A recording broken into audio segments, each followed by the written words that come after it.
जरूरी सूचना है आप सभी स्टूडेंट्स के लिए, स्टडी फॉर सिविल सर्विसेज का Android app Google play store में आ चुका है, उसको प्लीज तुरंत इंस्टॉल कर लीजिए। और अगर आप स्टडी फॉर सिविल सर्विसेज के सिर्फ ऐप से कोई भी कोर्स, कोई भी पीडीएफ परचेस करते हैं तो उसमें अप्लाई कूपन, अगर आप ज्ञान सर जो है आप उसमें अप्लाई करते हैं, ये कूपन कोड है, तो उसमें 20% फीस तुरंत माफ हो जाएगी, मतलब 20% डिस्काउंट तुरंत उसमें लग जाएगा। ज्ञान सर लिखना है, नॉर्मली ज्ञान सर स्मॉल लेटर में है सब कुछ, कोई स्पेस नहीं, कोई कॉलम नहीं, सिर्फ ज्ञान सर GYANSIR। इस तरह से अगर कूपन कोड लगाते हैं आप ऐप में बाई करने से पहले, जो अप्लाई कूपन वाले में आता है, तो 20% का डिस्काउंट तुरंत मिलेगा। वीडियो देखिए।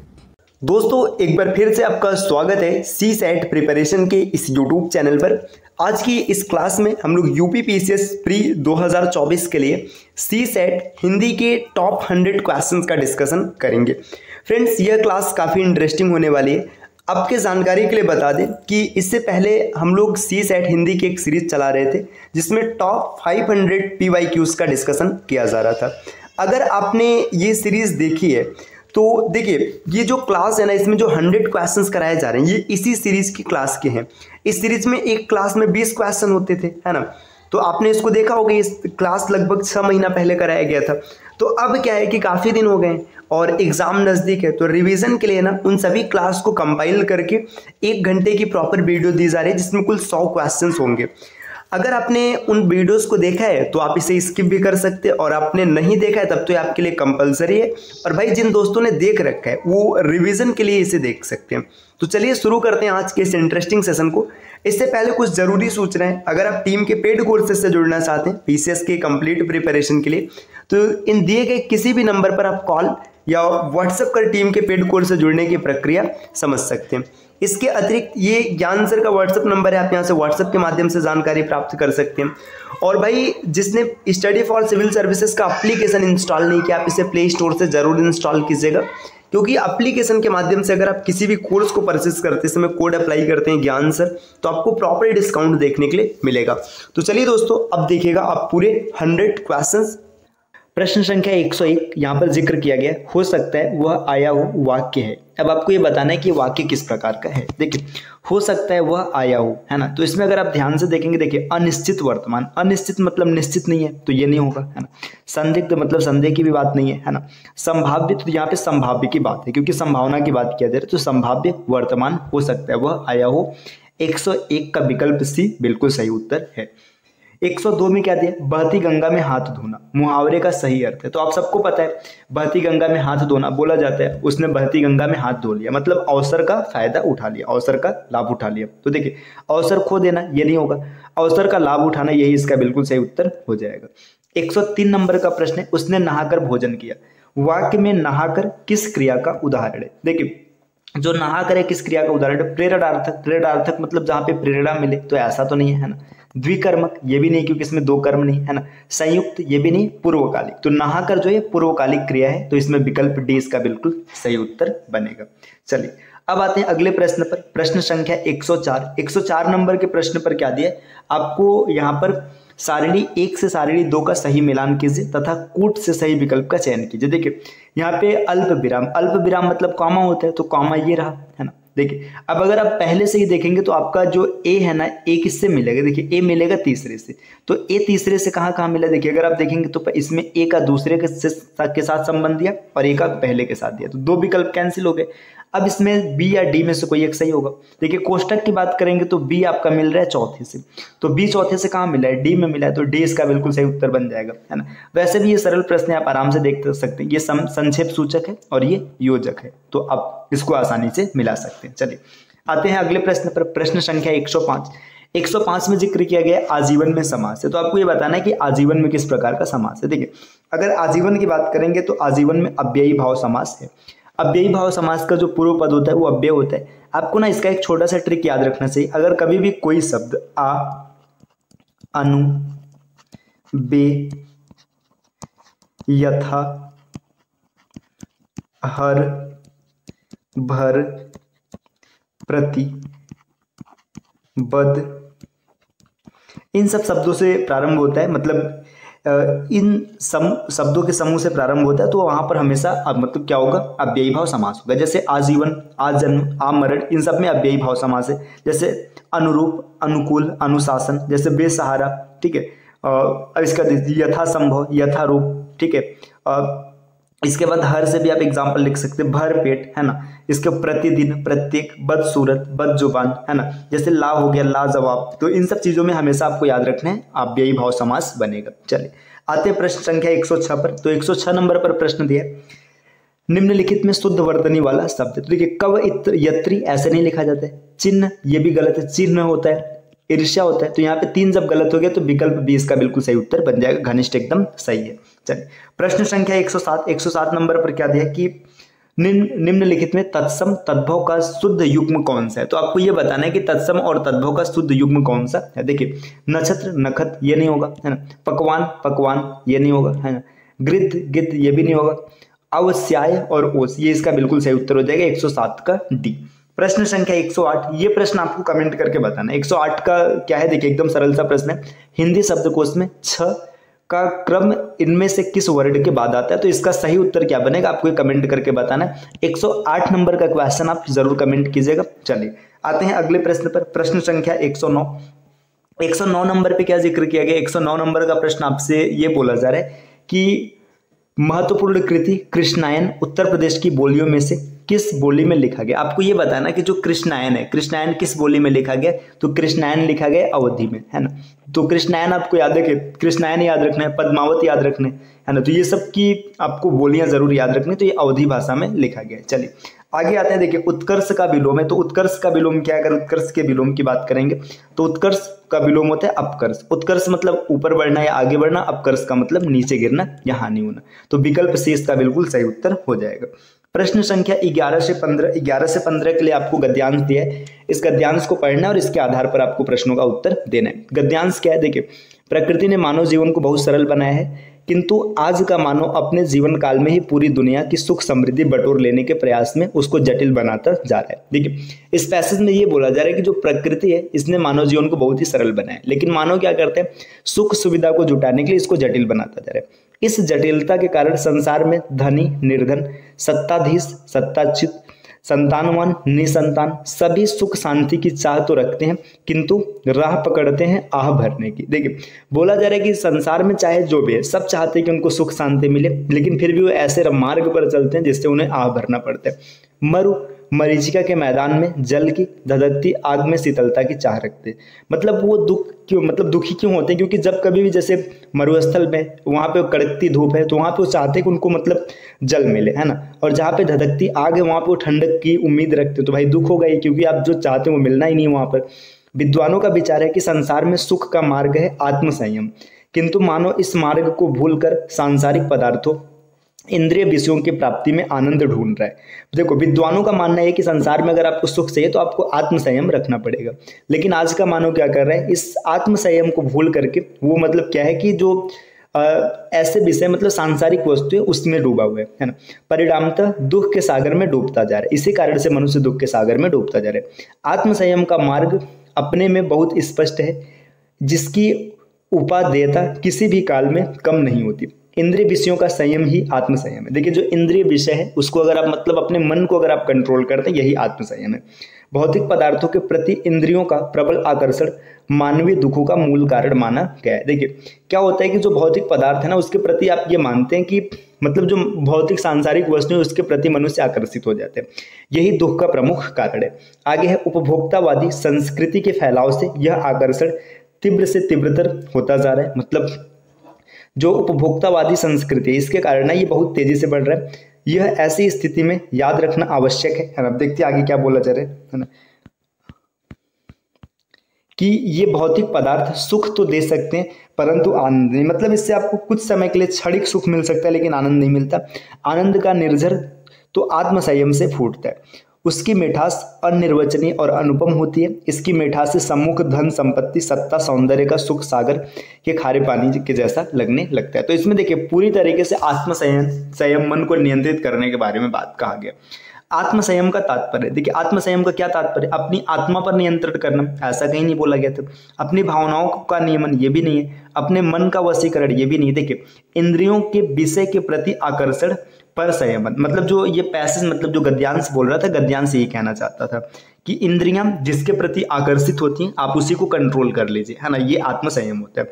अब चलिए अगला प्रश्न, 112 नंबर का प्रश्न ये पूछा जा रहा है कि सत्ताच्युत का सही वर्तनी विश्लेषण है, मतलब जो सत्ताच्युत लिखा गया इसमें सही तरीका क्या है। तो देखिए अब यहाँ पे एक एक करके आपको देखना है कि सही तरीका क्या होगा। देखिए यहाँ पे स अ त आ च अ, देखिए यहाँ पे च अ लिखा है, च अ लिखने का मतलब समझ रहे हैं, यहाँ पे पूरा च होगा, तो ये विकल्प एक कट हो गया, है ना। देखिए यहाँ पे सत्ता, ये तो भाई देखिए विकल्प बी को देखते हैं, स अ सही है, ता सही है, फिर इसके बाद च य उ त अ, तो ये विकल्प बी एकदम सही दिख रहा है ना। विकल्प बी इस प्रश्न का बिल्कुल सही उत्तर बन जाएगा। अब बी आपको सही मिल गया तो आगे चेक करने की कोई जरूरत ही नहीं है ना। अब प्रश्न संख्या 113 क्या बोल रहे हैं, 113 पे दिया है, आज का मानव जीवन को अधिक जटिल कैसे बना रहे। तो आपको ये बताना है कि आज का मानव जीवन को अधिक जटिल कैसे बना रहे, सुख संपत्ति शांति की प्राप्ति के प्रयास में, ठीक है, और आगे बढ़ते हैं, अपना यश फैलाने में, ठीक है। अब फिर आगे है संसार की सुख समृद्धि को बटोरने के प्रयत्न में और असीमित लालसाओं को पूरा करने की चाह में। देखिए ऐसे तो कहीं ना कहीं ये सभी कारण है, लेकिन इस गद्यांश में जिसका जिक्र किया गया था ये विकल्प सी है। संसार की सुख समृद्धि को बटोरने के प्रयत्न में मनुष्य क्या कर रहा है, अपने जीवन को अत्यंत जटिल बनाता जा रहा है। 114 नंबर का प्रश्न क्या बोला जा रहा है, 114 नंबर का प्रश्न ये बोला जा रहा है, गद्यांश के अनुसार भौतिक पदार्थ, देखिए गद्यांश के अनुसार भौतिक पदार्थ क्या है। देखिए भौतिक पदार्थ जो है ना, सुख दे सकते हैं, आनंद दे सकते हैं, ऐसा नहीं बोला गया था। केवल आनंद दे सकते हैं, ये भी नहीं बोला गया था। न दुख दे सकते हैं न ही आनंद, ये भी नहीं बोला गया था। सुख दे सकते हैं पर किंतु आनंद नहीं दे सकते। देखिए आपने देखा था ना, यहाँ जब हम लोगों ने इस स्लाइड पे देखा था इसके ऊपर, तो यहाँ पे लिखा गया था कि आपको सुख तो दे सकते हैं लेकिन आनंद नहीं दे सकते। सुख मतलब क्षणिक खुशी दे सकते हैं लेकिन हमेशा के लिए खुशहाल नहीं बना सकते। विकल्प डी बिल्कुल सही हो जाएगा। प्रश्न संख्या 115 क्या बोला जा रहा है, भौतिक पदार्थों के प्रति इंद्रियों का प्रबल आकर्षण है, किसका कारण है। देखिए मानवीय करुणा ये नहीं है, मानवीय सुख ये नहीं है ना, अमानवीकृत ये भी नहीं है, मानवीय दुखों का मूल कारण है। तो यहाँ से आपने गद्यांश के जितने भी प्रश्न थे आपने आसानी से इसको आपने इसको हल कर लिया, ठीक है। तो यहाँ से अब बढ़ते हैं अगले प्रश्न पर, है ना। प्रश्न संख्या 116 नंबर के प्रश्न पर क्या जिक्र किया गया। देखिए आपसे ये बताना है कि निम्नलिखित में से सही शब्द युग्म का चुनाव कीजिए। तो इसका भी उत्तर आपको कमेंट करना है, ठीक है, कि ये को मतलब किस भाषा के शब्द है, गलीचा पुर्तगाली, आमदनी फारसी, फ्रेंच, अंग्रेजी फ्रेंच, पादरी तुर्की, है ना। इसका भी उत्तर आप कमेंट कीजिएगा। अब आज के लिए 2 क्वेश्चन अभी तक हो गए, है ना। प्रश्न संख्या 108 और 116, है ना। इसका उत्तर आपको कमेंट करना है, अगर आपको पता है तो तब भी कमेंट कीजिएगा, अगर नहीं पता है तो आप इसको ढूंढ करके इसका उत्तर कमेंट कीजिएगा। आते हैं प्रश्न संख्या 117 पर। 117 में दिया है जी जीविसा का अर्थ है, तो जी जीविसा का सही अर्थ होता है जीने की इच्छा, विकल्प ए।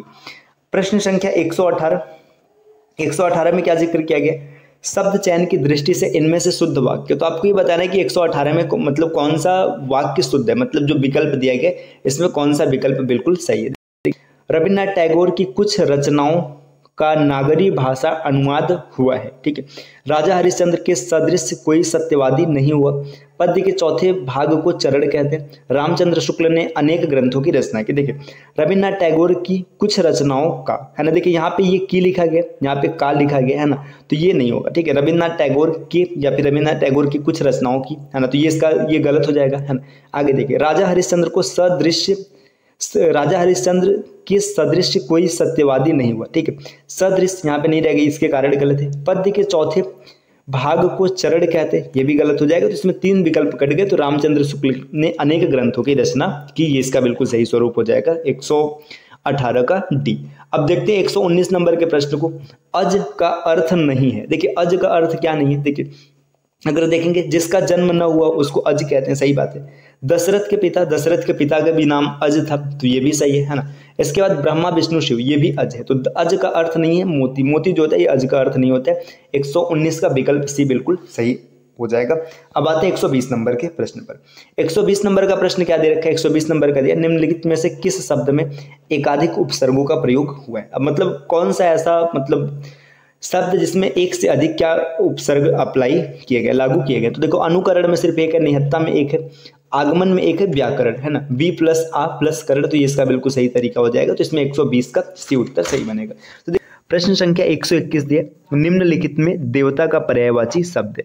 आपको ये बताना है कि देवता का पर्यायवाची शब्द कौन सा है। तो देखिए इसमें एक एक विकल्प को हम लोग देखते हैं। अगर किंकर की बात करेंगे तो किंकर का मतलब होता है नौकर, दास, गुलाम, अनुचर, है ना। तो इसका मतलब ये देवता के संदर्भ में नहीं आएगा, इसका मतलब होता है नौकर। अब नौकर से जुड़े जितने भी शब्द हैं सब इसका पर्यायवाची बनेंगे। जैसे नौकर हो गया, दास हो गया, अनुचर हो गया, खिदमतगार हो गया, खादिम हो गया, परिचारक हो गया।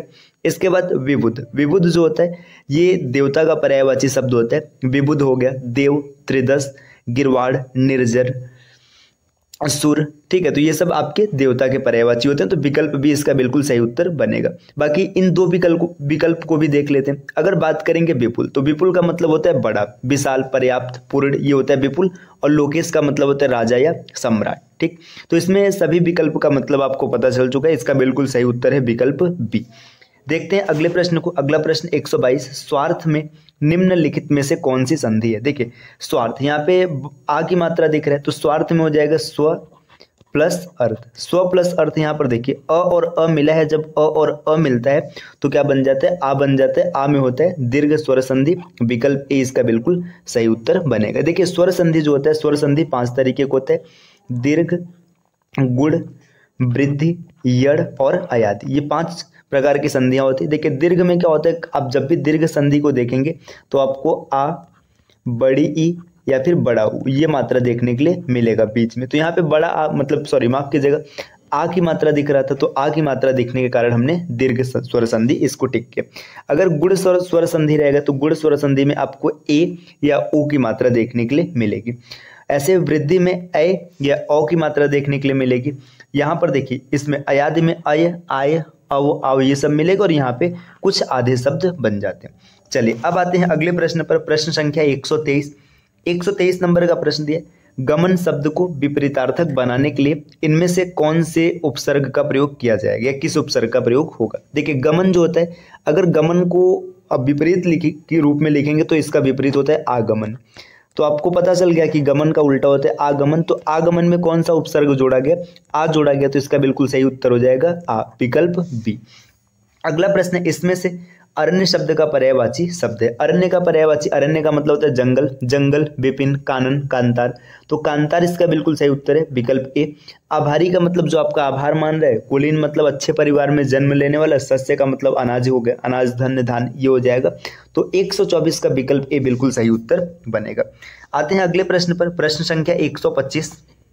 देखिए 125 नंबर के प्रश्न में क्या दिया, निम्नलिखित में से एक शब्द की वर्तनी में हलंत संबंधी अशुद्धि है, वह शब्द है। अब कि कौन सा ऐसा शब्द है जिसमें हलंत गलत दिया है, तो आप देखेंगे तो सम्राट, सम्राट बिल्कुल सही लिखा है। स्त्री युत, जो स्त्री युत है ना, तो इसमें युत में आपका हलंत नहीं लगेगा। विकल्प बी इसका उत्तर सही हो जाएगा, स्त्री युत में हलंत संबंधी गलती है। चलिए अगले प्रश्न पर आते हैं। तत्सम तद्भव शब्दों का कौन सा युग्म असंगत है। कौन सा ऐसा युग्म है जो असंगत है। चक्र, चक्का बिल्कुल सही है, ठीक। पर्ण, देखिए यहाँ पे पत्र और पर्ण दिया। जो पत्र होता है, पत्र का जो तत्सम, ये पत्र एक तत्सम शब्द है, इसका तद्भव रूप होता है पत्ता। तो पत्ता लिखा जाता है, अगर पत्ता होता तो बिल्कुल सही होता है। यहाँ पे पत्ता नहीं है, पर्ण है, ये गलत हो जाएगा। विकल्प बी इसका बिल्कुल सही उत्तर बनेगा।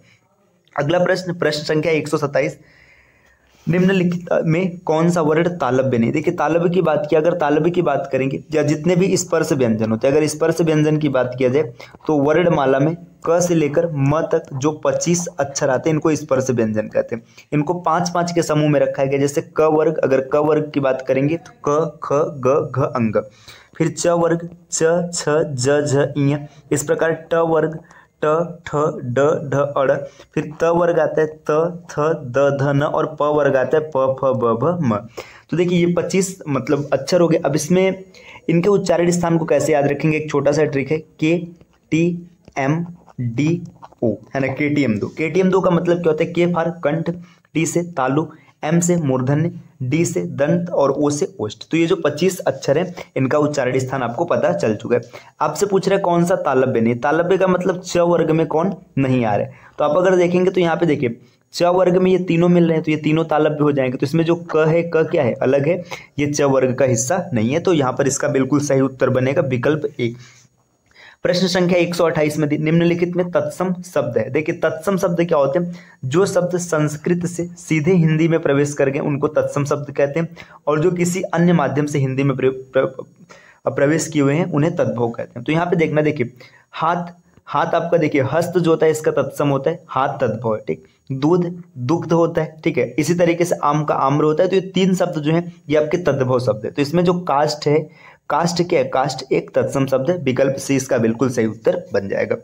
अगले प्रश्न की अगर बात करेंगे, प्रश्न संख्या 119, इनमें से किन्नर का संधि विच्छेद क्या है। देखिए यहाँ पर संधि विच्छेद पूछा है। अगर किन्नर के संधि विच्छेद की बात करेंगे तो इसका बिल्कुल सही उत्तर बनेगा किम प्लस नर, विकल्प डी। यहाँ पे ये व्यंजन संधि है, व्यंजन संधि।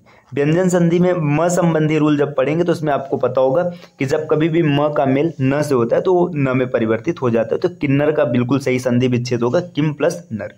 अगला प्रश्न, प्रश्न संख्या 130 निम्नलिखित में शुद्ध शब्द है। देखिए यहाँ पे लब्ध प्रतिष्ठ लिखने का प्रयास किया गया और आपको बताना है कि इसमें से कौन सा शब्द बिल्कुल सही होगा। तो लब्ध प्रतिष्ठ नहीं होता है, लब्ध प्रतिष्ठ, ये लुब्ध प्रतिष्ठ ये भी नहीं होगा, लब्ध प्रतिष्ठित ये भी नहीं होगा। विकल्प ए इसका बिल्कुल सही उत्तर बनेगा लब्ध प्रतिष्ठ।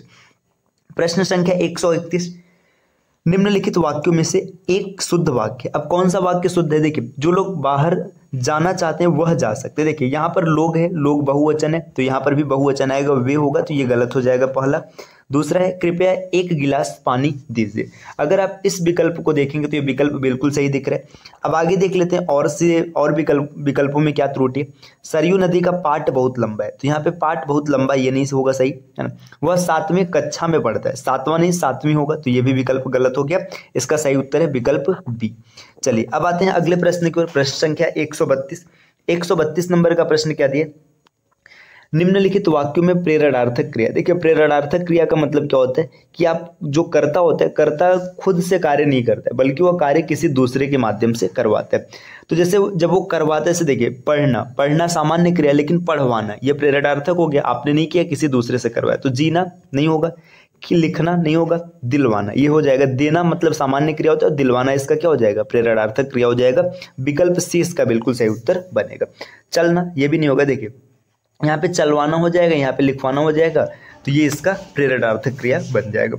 अगले प्रश्न पर आते हैं। प्रश्न संख्या 133 में दिया है, इनमें से मुहावरे तथा अर्थ को सुमेलित मतलब सुमेल कीजिए और सही विकल्प का चयन कीजिए। देखिए छाती लगाना, अगर बात करेंगे क, छाती लगाना का मतलब क्या होता है, देखिए इन विकल्पों में देखेंगे तो आलिंगन करना, तो क से मैच होगा द, क का जो मेल होगा ये द से होगा। छाती लगाना मतलब आलिंगन करना। अब देखिए क में द का मेल कहाँ पे हुआ है, तो देखिए ये पहला विकल्प, इसमें सी कट गया और यहाँ पे बी भी कट गया। अब ए और डी में से कोई उत्तर बनेगा। आगे है छाती पर सांप लौटना। छाती पर सांप लौटना इसका मतलब क्या होता है, इसका मतलब होता है कि बहुत मतलब ईर्ष्या के कारण जलन होना। तो ख से मिलेगा स, तो देखिए ख और स कहाँ मेल है, तो ख और स का मेल है, विकल्प ए में बिल्कुल सही हो जाएगा। इसके अतिरिक्त देखिए छाती उमड़ना, छाती उमड़ना का मतलब होता है प्रसन्नता से फूले न समाना, है ना, ये हो जाएगा।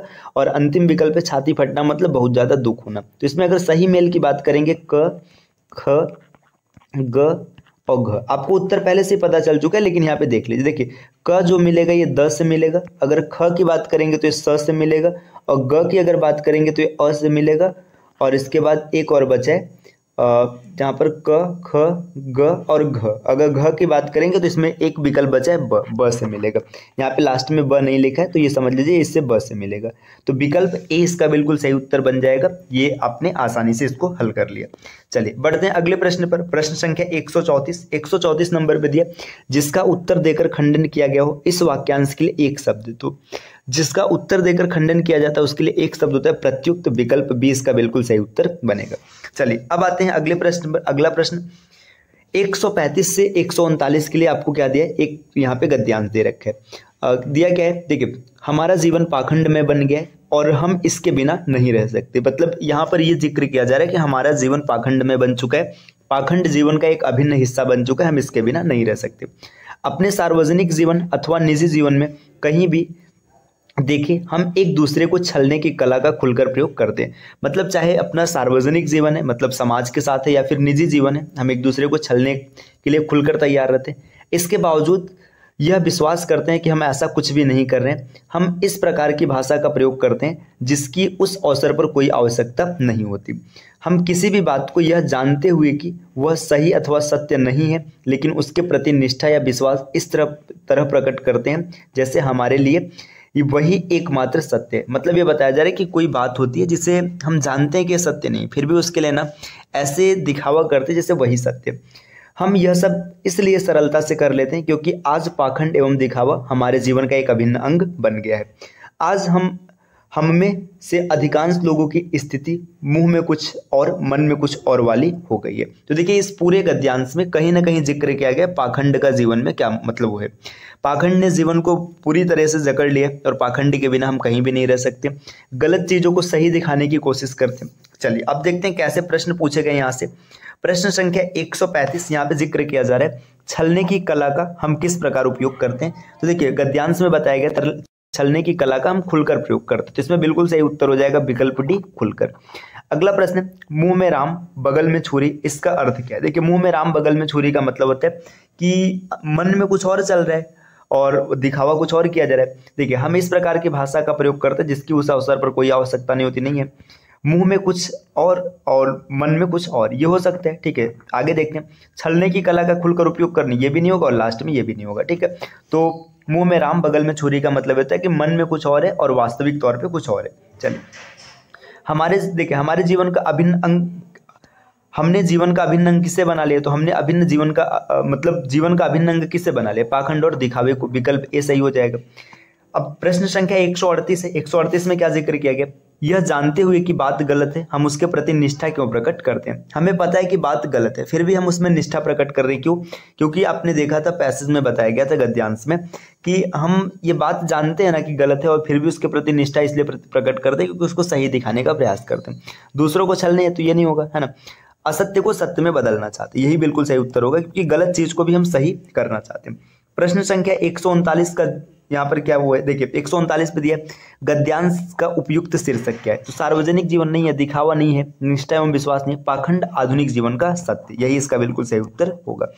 प्रश्न संख्या 140 में दे रखा है निम्नलिखित में से अविकारी शब्द नहीं है। देखिए विकारी और अविकारी दो प्रकार के शब्द होते हैं।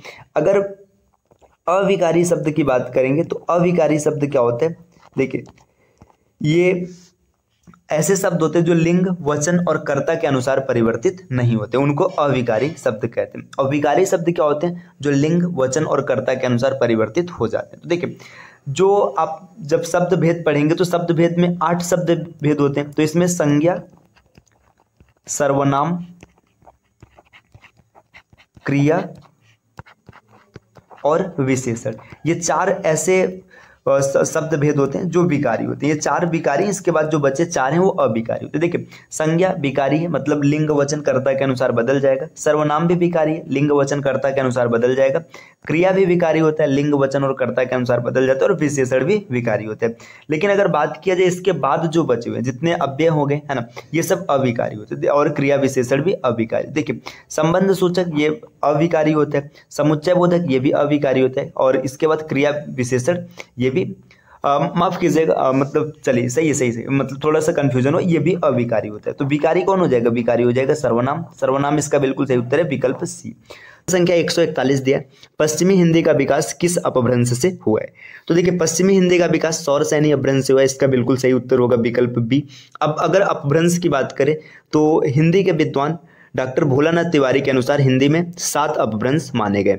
वो कौन कौन से, सौरसैनी, पैचासी, ब्रांचड़, खस, महाराष्ट्री, अर्धमागधी और मागधी, ये 7 अपभ्रंश है। तो 7 अपभ्रंश में जो सौरसैनी अपभ्रंश है इससे पश्चिमी हिंदी, राजस्थानी हिंदी, ब्रज भाषा, खड़ी बोली इन सब का विकास हुआ है। तो यहाँ पर सौरसैनी अपभ्रंश इसका बिल्कुल सही उत्तर हो जाएगा। अगले प्रश्न पर आते हैं। आदर्शिका का तद्भव शब्द, देखिए आदर्शिका एक तत्सम शब्द है, इसका तद्भव होता है आरसी। आरसी का मतलब दर्पण या फिर कांच का छोटा सा टुकड़ा आप बोल सकते हैं। तो आदर्शिका का तद्भव शब्द हो जाएगा आरसी, विकल्प सी। अगले प्रश्न पर आते हैं 143। इसमें दिया है अनेकार्थी शब्द पतंग का इनमें से एक अर्थ नहीं है। तो आपको ये बताना है कि पतंग का अर्थ कौन सा नहीं होगा। तो चंग पतंग का अर्थ होता है, पक्षी भी पतंग का अर्थ होता है और नाव भी पतंग का अर्थ होता है। तो तीन तो अर्थ होते हैं, तो कौन नहीं हो जाएगा? बादल। ये ऐसा शब्द है जिसका पतंग मतलब नहीं होता है, मतलब ये पतंग का अर्थ बादल नहीं होता है। विकल्प डी यहाँ पर सही हो जाएगा। निम्नलिखित में कौन तत्सम शब्दों की जोड़ी नहीं है? तो आपको ये बताना है कौन तत्सम शब्दों की जोड़ी नहीं है। तो यहाँ पे कर्म विदा ये तत्सम शब्दों की जोड़ी है। जो दधी भात है ये भी तत्सम शब्दों की जोड़ी यहाँ पर दिख रही है ना। मत्स्य मृग ये भी तत्सम शब्दों की जोड़ी दिख रही है। तो ज्ञान और क्षेत्र, देखिए यहाँ पे ज्ञान क्षेत्र जो है ये तत्सम शब्दों की जोड़ी नहीं है। तो विकल्प डी इसका बिल्कुल सही उत्तर बन जाएगा। अगले प्रश्न पर आते हैं। करपट, देखिए यहाँ पर दिया करपट का तद्भव रूप कौन सा होगा? अगर करपट की बात करें तो करपट का मतलब होता है कपड़ा। करपट एक तत्सम शब्द है। इस तत्सम का जो तद्भव स्वरूप होता है कपड़ा। तो इसमें विकल्प डी इसका बिल्कुल सही उत्तर बनेगा। नेक्स्ट 146 नंबर का प्रश्न दिया, निम्नलिखित में से सकर्मक क्रिया का वाक्य, मतलब कौन सा वाक्य ऐसा है जो सकर्मक है। अब अगर बात की जाए सकर्मक और अकर्मक की, देखिए सकर्मक और अकर्मक हिंदी में दो प्रकार के वाक्य होते हैं। ये क्रिया का स्वरूप है सकर्मक और अकर्मक। सकर्मक क्या होता है? ऐसा वाक्य जिसमें कर्म अवश्य होगा, है ना, उसको सकर्मक कहते हैं। और अकर्मक क्या होता है? जिसमें कर्म रहे या न रहे, वाक्य अपने आप में पूर्ण प्रतीत होता है, उसको अकर्मक कहते हैं। देखिए मंदाकिनी सोती है, यहाँ पर सोती है। अब देखिए यहाँ पे कर्म नहीं है लेकिन वाक्य अपने आप में पूर्ण दिखाई दे रहा है, तो ये अकर्मक हो जाएगा। देखिए पक्षी आकाश में उड़ते हैं, अब आकाश में नहीं बोले, आप बोले पक्षी उड़ते हैं, फिर भी आपके दिमाग में सेंस आएगा कि आसमान में उड़ेंगे, तो ये भी आपका अकर्मक हो जाएगा। बालक खिलौना पाकर हंसता है, देखिए खिलौना पाकर भी अगर हटा देंगे बालक हंसता है, ये अपने आप में पूर्ण है, तो ये भी क्या हो जाएगा? अकर्मक हो जाएगा। अब देखिए मंदाकिनी निबंध लिख रही है, लेकिन अगर सिर्फ इतना बोला जाए कि मंदाकिनी लिख रही है ना, तो ये अपने आप में पूर्ण महसूस नहीं होगा। तो इसमें निबंध आपको लगाना जरूरी है, तो इसलिए ये इसका बिल्कुल सही उत्तर हो जाएगा। 146 का विकल्प 20 एकदम सही उत्तर है, ये सकर्मक वाक्य। अगले प्रश्न पर आते 147, निम्नलिखित में से कौन सा वाक्य व्याकरण की दृष्टि से अशुद्ध है? अब आपको बताना है कि व्याकरण की दृष्टि से अशुद्ध कौन सा है। वह दंड देने के योग्य है, ठीक, ये गलत दिख रहा है ना, तो यही इसका सही उत्तर बन जाएगा, विकल्प पहला ही हो जाएगा, क्योंकि दंड देने के योग्य ये व्याकरण की दृष्टि से थोड़ा अशुद्ध दिख रहा है। देखिए 4 विद्यार्थी नकल करते हुए पकड़े गए, इसमें कोई त्रुटि नहीं है। मैंने यह पुस्तक पढ़ी, ये भी सही है। उन्होंने अभी अभी खाना खाया, ये भी बिल्कुल सही है। अगले प्रश्न पर आते हैं, प्रश्न संख्या 148, निम्नलिखित वाक्यों में से कौन सा वाक्य शुद्ध है? आपको ये बताना है कौन सा शुद्ध है। मैं सारी रात भर जागता रहा, देखो रात भर ये तो सेंस नहीं दे रहा है, तो ये गलत हो जाएगा। दूसरा है मैं पूरी रात भर जागता रहा, फिर से वही तात्पर्य आपको मिल रहा है पूरी रात भर, तो ये भी गलत हो जाएगा। मैं सारी रात जागता रहा, ये सही दिख रहा है। आगे देखते हैं, मैं पूरी रात में जागता रहा, ये भी गलत हो जाएगा। तो इस प्रश्न का बिल्कुल सही उत्तर हो जाएगा विकल्प सी।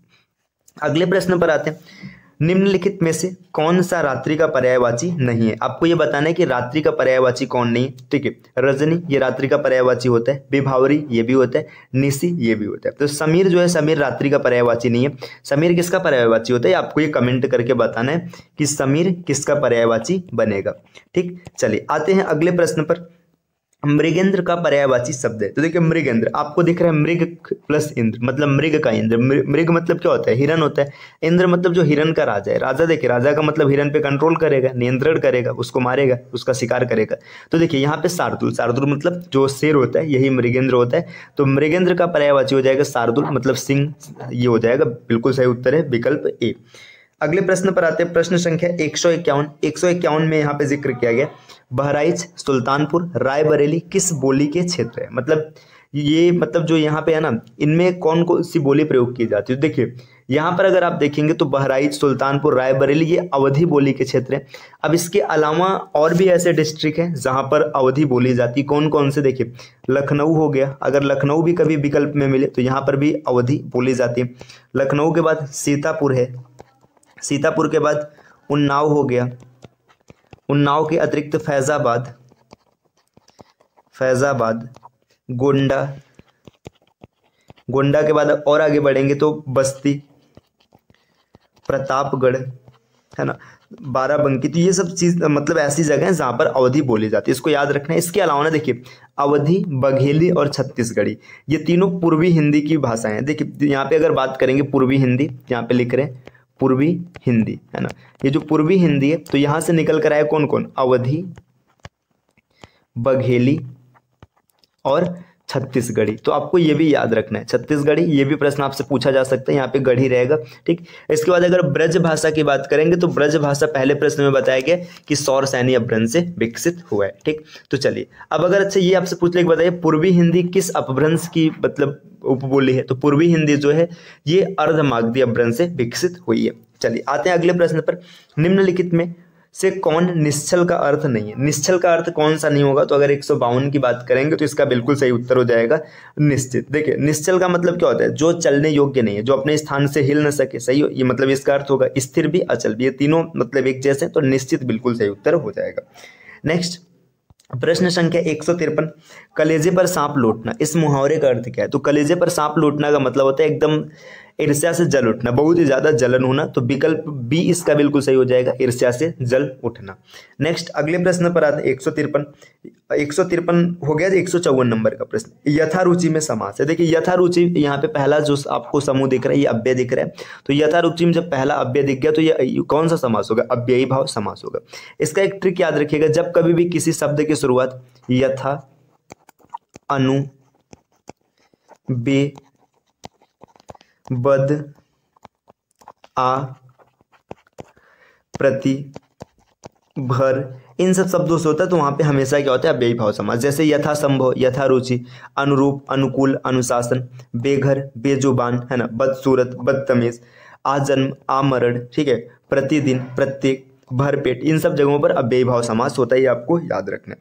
अगले प्रश्न पर प्रश्न संख्या 155 पे दिया है जंगम सॉरी स्थावर का विलोम शब्द है। देखिए जो स्थावर होता है, स्थावर का मतलब होता है चंचल, चलने योग्य, तो चलने योग्य जो है उसका उल्टा क्या हो जाएगा, स्थिर हो जाएगा, जंगम हो जाएगा, तो इसका बिल्कुल सही उत्तर हो जाएगा जंगम, विकल्प डी। देखिए इन तीनों का मतलब ये होता है चलने योग्य। ठीक, निम्नलिखित में से शुद्ध शब्द है, तो आपको बताना है कौन सा शुद्ध शब्द है। यहाँ पे कुमुदनी लिखने का प्रयास किया गया, तो अगर कुमुदनी को लिखा जाएगा तो इसका बिल्कुल सही स्वरूप ऐसे लिखा जाता है कुमुदनी, कुमुदिनी, तो जिस जहां पर ऐसा लिखा गया होगा वो विकल्प बिल्कुल सही होगा, विकल्प बी।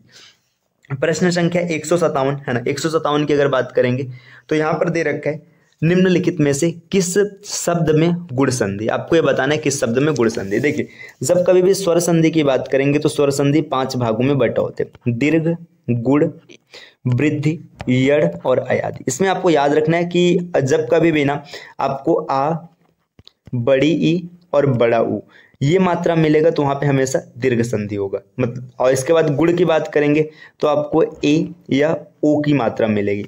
अगर वृद्धि की बात करेंगे तो ए या औ की मात्रा मिलेगी। और इसके बाद यहाँ पे देखिए आपको जैसे ऐसे मिलेगा व्य, है ना, मतलब आधा व और आधा य, ये सब मिल सकता है। और यहाँ पे अयादि की बात करेंगे अय, आय, औ, आओ मिलेगा।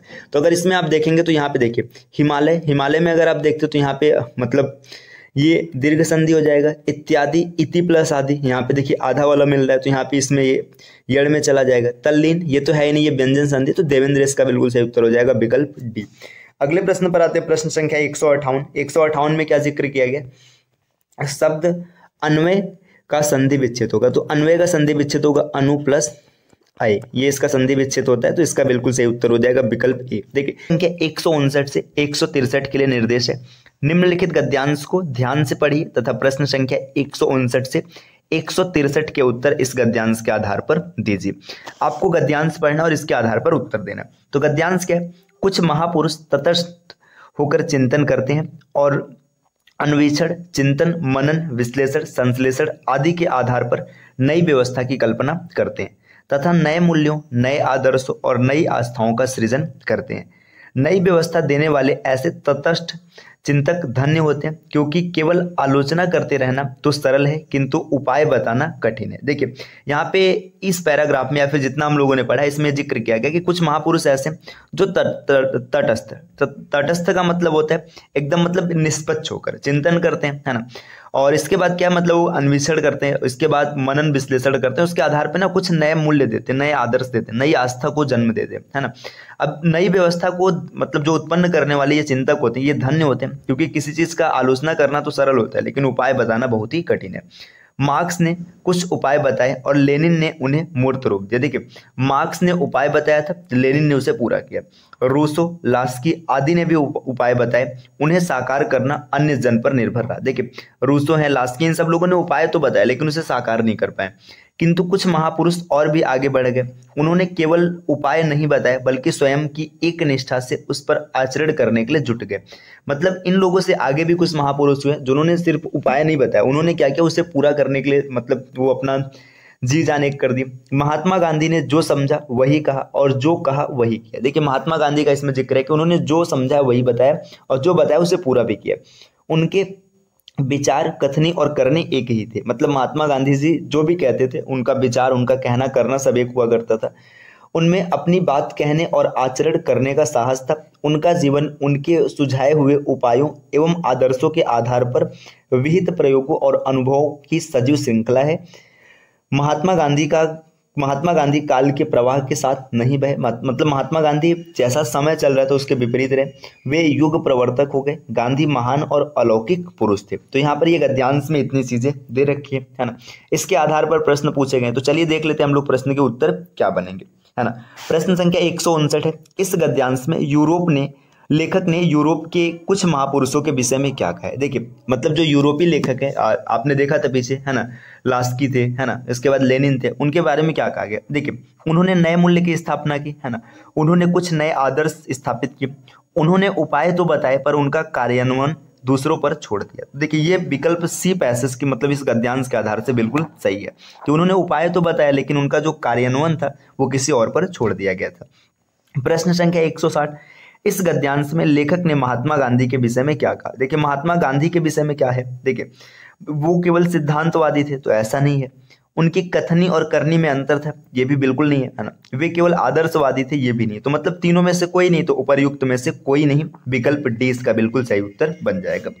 अगले प्रश्न पर आते हैं। अगला प्रश्न है प्रश्न संख्या 161, तटस्थ चिंतन से क्या अभिप्राय है। तो आपको ये बताना है कि जो तटस्थ चिंतन है इससे क्या मतलब है, मतलब तटस्थ चिंतन का तात्पर्य क्या होने वाला है। तो अगर हम लोग देखेंगे तटस्थ चिंतन, तो देखिए, स्वयं स्वतः सुखाए उहा पोह करना, मतलब ये अपने सुख के लिए वो कर रहे हैं, तो ऐसा नहीं है ना। एकांत में बैठकर सोचना, तो एकांत में बैठकर सोचना अभी आपको स्टार्ट में बताया गया था तटस्थ चिंतन के बारे में क्या होते है ना।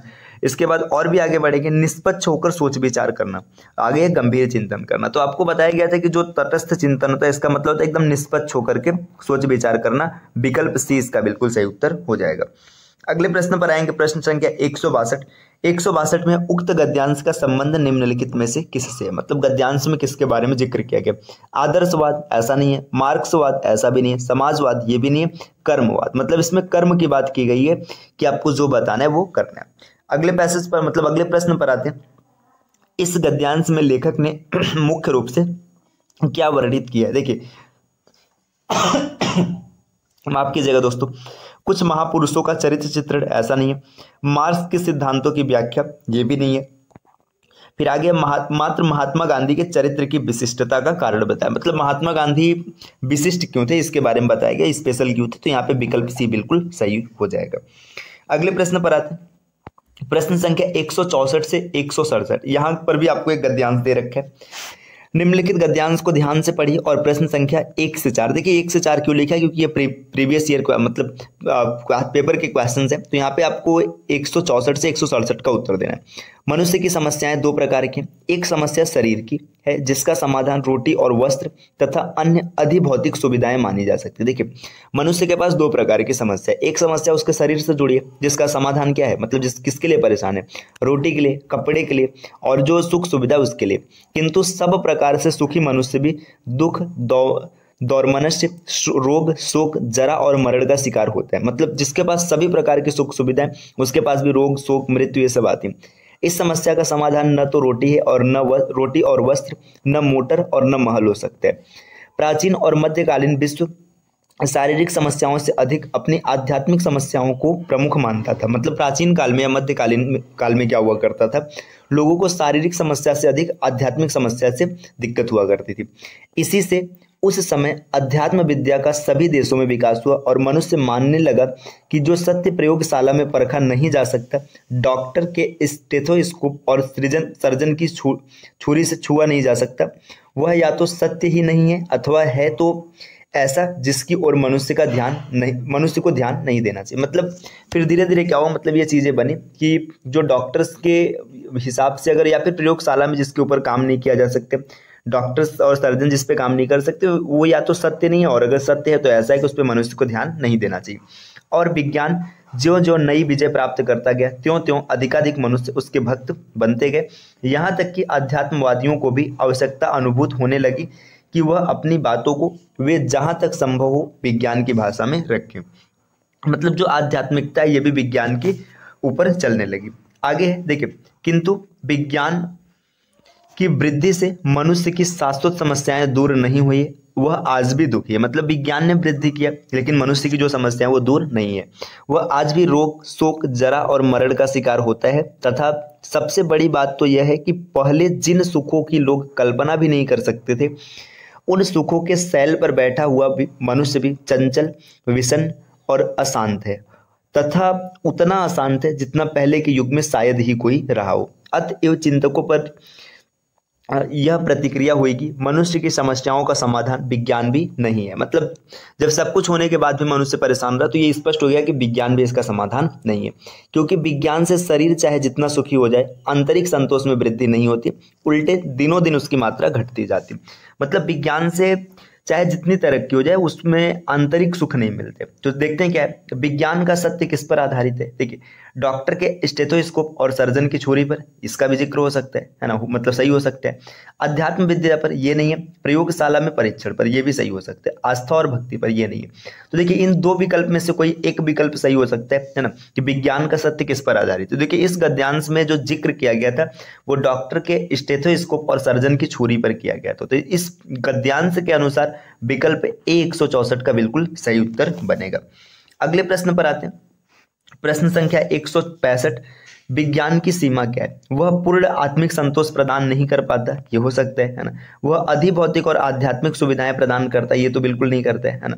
देखिए मतलब आत्मिक सॉरी यहाँ पे सुविधाएं हैं, सुख नहीं है ना, तो ये मतलब हो सकता है। देखिए आगे देखें, उसने शरीर और मन दोनों सुखी रहते, ये नहीं होता है ना। और विज्ञान ने विजय प्राप्त कर लिया, ये भी नहीं। देखिए वह पूर्ण आत्मिक संतोष प्रदान नहीं कर पाता, ये भी सही है, और अधिभौतिक और आत्मिक सुविधाएं प्रदान करता है। तो यहाँ पे अगर आप देखेंगे तो सबसे सटीक उत्तर जो दिख रहा है बी दिख रहा है। तो जो विज्ञान है ये अधिभौतिक और आत्मिक सुविधाएं प्रदान करता है, सुख नहीं, मतलब सुविधाओं की बात है। अब प्रश्न संख्या 166 पर आते हैं।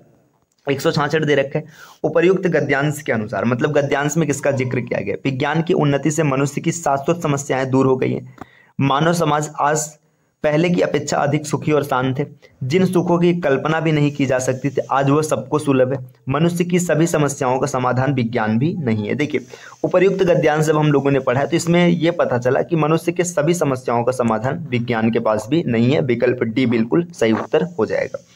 प्रश्न संख्या 167 क्या कहता है कि प्राचीन और मध्यकालीन विश्व के जीवन के विषय में चिंतन दृष्टि क्या थी। मतलब प्राचीन और मध्यकालीन समय में क्या था, मतलब जिसके ऊपर वो विचार किया करते थे।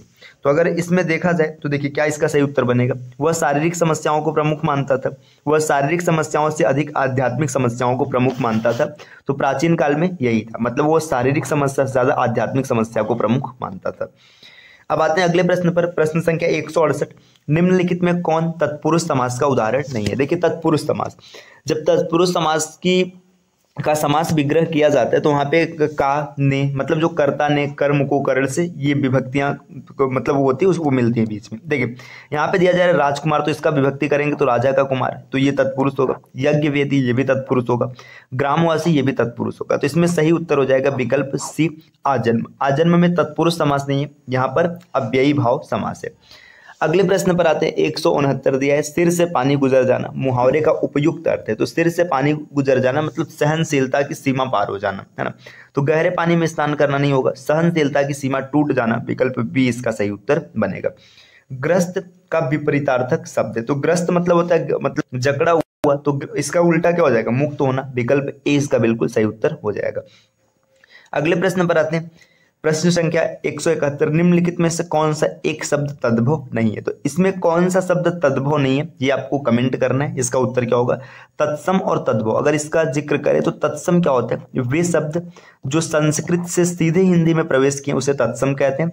और तद्भव क्या होते हैं? वे शब्द जो किसी अन्य माध्यम से हिंदी में प्रवेश किए उन्हें तद्भव कहते हैं। अब इसका उत्तर आप कमेंट कीजिएगा।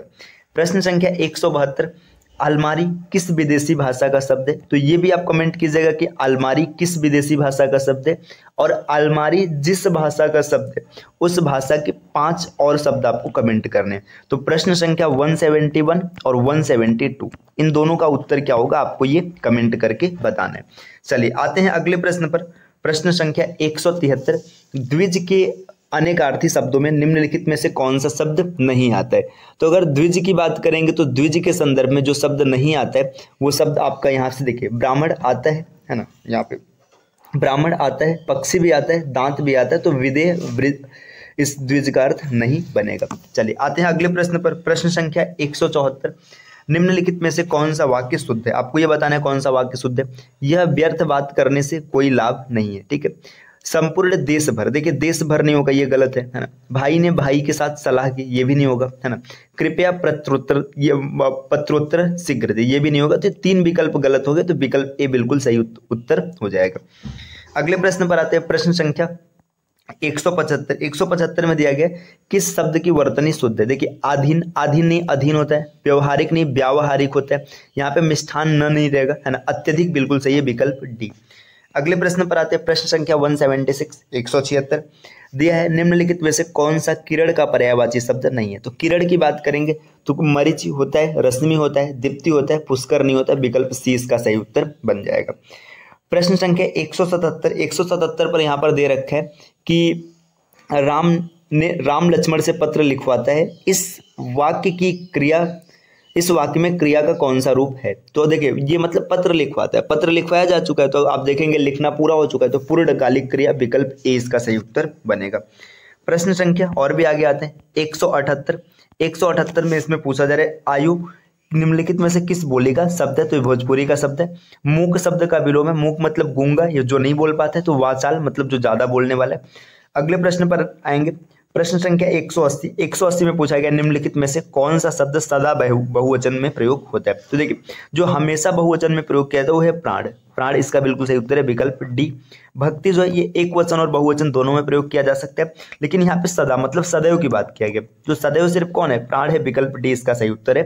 तो ये प्रश्न संख्या 181 यहाँ पर दिया है, महान व्यक्तियों में भौतिक वस्तुओं के प्रति, यहाँ पर रिक्त स्थान है, इसकी पूर्ति करनी है, विकल्पों में से एक शब्द यहाँ पर आएगा, पाई जाती। तो देखिए जो महान व्यक्ति होते हैं वो भौतिक वस्तुओं के प्रति बिल्कुल भी ध्यान नहीं देखते, एकदम उनसे निर्लिप्त रहते। निर्लिप्त मतलब उसमें समाहित न होना, तो इसका सही उत्तर हो जाएगा निर्लिप्तता। महान व्यक्तियों में भौतिक वस्तुओं के प्रति निर्लिप्तता पाई जाती है, विकल्प ए इसका बिल्कुल सही उत्तर बनेगा। चलिए आते हैं अगले प्रश्न पर। प्रश्न संख्या 182 यहाँ पर प्रश्न दिया है, खर शब्द का निम्नलिखित में से एक अर्थ नहीं है। तो देखिए खर मतलब गधा होता है, खर मतलब तिनका भी होता है, खर पतवार कहा जाता है, और एक राक्षस का नाम था खर, ये भी बिल्कुल सही है। तो खर शब्द का अर्थ जो नहीं होगा ये होगा बाण खर का अर्थ नहीं होता है, विकल्प बी इस प्रश्न का बिल्कुल सही उत्तर है। प्रश्न संख्या 183 कवि का स्त्रीलिंग शब्द है। तो कवि का जो स्त्रीलिंग है वो होता है कव इत्री, तो ये इस प्रकार लिखा जाएगा, तो जो विकल्प इस प्रकार लिखा गया वो बिल्कुल सही बनेगा। तो यहाँ पर देखिए कवित्री नहीं है, कवियत्री भी नहीं है, और कव इत्री ये बिल्कुल सही हो जाएगा, विकल्प डी भी नहीं होगा। तो इसका बिल्कुल सही उत्तर है इस प्रश्न का उत्तर है विकल्प सी। आते हैं अगले प्रश्न पर। प्रश्न संख्या 184 यहाँ पर एक मुहावरा दे रखा है, आंखों में गड़ना। मुहावरों का अर्थ क्या होगा? तो जो आंखों में गड़ना होता है इस मुहावरे का अर्थ होता है, समझिए आंखों में गड़ना मतलब अप्रिय होना, मतलब कोई भी चीज जो आपको पसंद नहीं है ना, तो गौर से देखना ये तो होगा नहीं, मन में खटकना ये भी नहीं होगा, वस्तु को पाने की उत्कट लालसा रखना ये भी नहीं हो जाएगा। इसका सही उत्तर है विकल्प सी, सहन न कर पाना, आंखों में गड़ना ये होता है। प्रश्न संख्या 185 नंबर का प्रश्न यहाँ पर दिया हुआ है, उन्मूलन का विलोम है। तो जो उन्मूलन होता है, उन्मूलन का मतलब होता है किसी भी चीज को नष्ट कर देना, किसी भी चीज को उखाड़ देना। तो उन्मूलन का देखिए, अवमूल्यन मतलब होता है मूल्य घटाना, ये नहीं होगा। विश्लेषण भी नहीं होगा। संश्लेषण मतलब भी निर्माण करना होता है, और रोपण मतलब भी निर्माण करना है। लेकिन उन्मूलन का जो सही विलोम होगा वो होगा रोपण। विकल्प सी इसका बिल्कुल सही उत्तर हो जाएगा। अगला प्रश्न है, शुद्ध वर्तनी वाले शब्द का चयन कीजिए। तो इन 4 विकल्पों में से कौन सा ऐसा शब्द है जिसकी वर्तनी एकदम शुद्ध है? तो अंत्याक्षरी, ये अंत्या नहीं अंताक्षरी होता है, ये गलत हो जाएगा। पूजनीय होता है, पूजनीय नहीं होता है। ये कब इत्री होता है, अभी आपने जस्ट पहले देख रखा है, तो ये होता है तदोपरांत जो है, इसका बिल्कुल सही उत्तर हो जाएगा विकल्प सी, इसमें कोई भी त्रुटि नहीं है। अगले प्रश्न पर आते हैं, प्रश्न संख्या 187 187। इसमें दे रखा है निम्नलिखित किस एक में कर्मधारय समास नहीं। तो यहाँ पर ये प्रश्न 187 का जो भी सही उत्तर होगा ये आप कमेंट कीजिएगा। आपको ABCD करके करना है ना, इसमें कमेंट कीजिएगा कि कौन से उत्तर में या फिर कौन से विकल्प में कर्मधारय समास का प्रयोग नहीं किया गया। प्रश्न संख्या 188 पर क्या दिया हुआ है? वाग्जाल का संधि विच्छेद होगा। तो देखिए, वाग्जाल की अगर हम लोग बात करेंगे तो वाग्जाल, अगर इसका संधि विच्छेद किया जाए तो इसका संधि विच्छेद बनेगा वाक और प्लस जाल। और ये संधि कौन सा है? तो ये व्यंजन संधि, ये भी आप याद रखिएगा। वाक जाल इसका बिल्कुल सही उत्तर हो जाएगा। विकल्प ए इस प्रश्न का उत्तर बन जाएगा, वाक जाल। देखिए, अगर यहाँ पर क के नीचे हलंत नहीं लगा रहेगा, अगर आप इसको टिक करेंगे ना, तो ये गलत हो जाएगा। क्योंकि देखिए, ये गलत क्यों हो जाएगा? क्योंकि जो आपने स्वर संधि पढ़ा है तो ये स्वर संधि के क्षेत्र में चला जाएगा, तो यहाँ से गलत हो जाएगा। तो इसका बिल्कुल सही उत्तर हो जाएगा विकल्प ए। अगले प्रश्न पर आते हैं, प्रश्न संख्या 189 में दिया है, निम्नलिखित शब्दों में कौन सरिता का पर्याय नहीं है? मतलब सरिता का पर्यायवाची नहीं है। तो सरिता मतलब नदी होता है तटिनी, निम्ना, तरंगिनी, ये तीनों नदी के पर्यायवाची। जो त्रिपथगा है, त्रिपथगा गंगा का पर्यायवाची होते हैं, ठीक है। देव नदी, सुरसरी, भागीरथी, त्रिपथगा, गंगा, ये सब गंगा के पर्यायवाची हैं। तो विकल्प बी यहाँ पर अलग हो जाएगा, ये इसका उत्तर बनेगा। रचना की दृष्टि से क्रिया के भेद है। तो रचना की दृष्टि से क्रिया 2 प्रकार का होता है, एक सकर्मक और दूसरा अकर्मक। तो आपको याद रखना है कि रचना की दृष्टि से क्रिया के कितने भेद है? सकर्मक और अकर्मक 2 होते हैं। तो इसका बिल्कुल सही उत्तर हो जाएगा विकल्प बी। प्रश्न संख्या 191 में यहाँ पर दे रखा है, य, र, ल, व व्यंजनों को कहते हैं। तो य, र, ल, व जो व्यंजन है ये अंतस्थ व्यंजन कहे जाते हैं। अगर व्यंजन की बात करेंगे तो क से लेकर म तक ये जो 25 व्यंजन होते हैं इसको स्पर्श व्यंजन कहते हैं, याद रखिएगा, क से लेकर म तक। इसके बाद देखिए, य, र, ल, व ये अंतस्थ व्यंजन होते हैं, ठीक है। स, ख, स, ह ये उष्म व्यंजन होते हैं, ठीक। इसके बाद देखिए, यहाँ पर अगर आप बात करेंगे ड़ और ढ़, ठीक है, ढ़ और ढ़ ये द्विगुण व्यंजन होते हैं, ठीक। तो इस तरीके से आप चीजों को समझ सकते हैं। यहाँ पे इसका बिल्कुल सही उत्तर हो जाएगा अंतस्थ व्यंजन। अगले प्रश्न पर आते हैं, प्रश्न संख्या 192। देखिए, 192 से 195 के लिए आपको क्या दिया है? यहाँ पे निर्देश दिया है ना। आपको इस गद्यांश को पढ़ना है और इस गद्यांश के आधार पर जो प्रश्न पूछे जाएंगे उसका आपको उत्तर देना है। तो चलिए हम लोग गद्यांश को देखते हैं, इसमें क्या दे रखे हैं। देखिए, भाषा का प्रयोग 2 रूपों में किया जा सकता है। एक तो सामान्य, जिससे लोक में व्यवहार होता है, मतलब बताया जा रहा है कि भाषा का प्रयोग कितने प्रकार से हो सकते हैं। और दूसरा साहित्य रचना के लिए, जिसमें प्रायः अलंकारिक भाषा का प्रयोग किया जाता है। देखिए, भाषा 2 तरीके से यूज होता है। पहला तरीका है मतलब सामान्य तौर पे, जिससे लोगों में बोलचाल किया जाता है, और दूसरा जिसमें साहित्यों की रचना की जाती है। साहित्यिक रचना के लिए प्रयुक्त भाषा लोक भाषा का कार्य करते हुए भी उससे भिन्न होती है, क्योंकि इसमें कवि की कल्पना भी काम करती है तथा उसे परिमार्जित रूप से प्रस्तुत करती है। विद्वानों का अनुमान है कि जब से संसार में साहित्य का सृजन आरंभ हुआ है तभी से अलंकारिक भाषा प्रयोग में लाई जा रही है। संसार का प्राचीनतम ग्रंथ ऋग्वेद तथा आदि महाकाव्य रामायण इस बात के प्रत्यक्ष प्रमाण है।